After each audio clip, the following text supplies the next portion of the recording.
There is a lot going on with the government and Alberta's energy industry these days. Early into its new term, the UCP government announced that it would be looking into who was funding all the anti-oil and pipeline protests, and last week it made good on its promise to do a full-scale review of the Alberta energy regulator, a move that could drastically change how our energy sector operates. Danielle Smith with Global News Radio 770 CHQR joined us to continue this conversation. Danielle, I know you've got the author of The End of the Fossil Fuel Insanity on your show today to talk about some of these issues. Yeah, Terry Edom is one of my regular energy commentators, and we have a whole pile of things to talk about. I find it interesting how the environmental movement is now trying to say that this public inquiry that Jason Kenney is doing is meaningless, that there's nothing to find. The argument seems to stem around this notion that when Rachel Notley got elected in 2015, they started funding their advocacy elsewhere.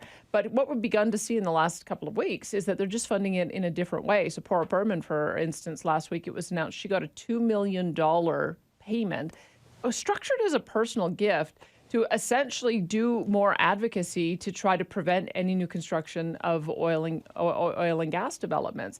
And so, and there was another example. Gerald Butts is at a firm in the United States where they also funded a position to do pretty much the same thing.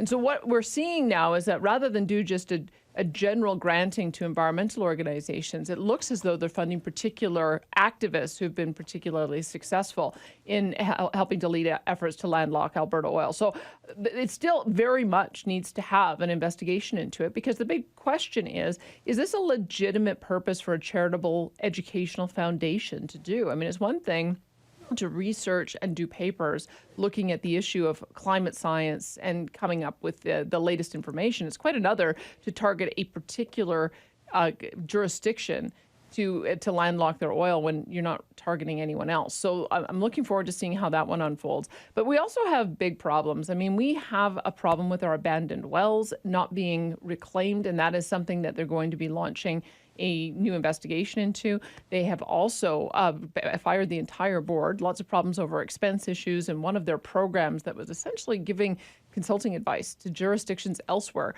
which was kind of an odd role for an Alberta energy regulator to be advising our competitor jurisdictions on how to improve their climate when ours isn't the greatest.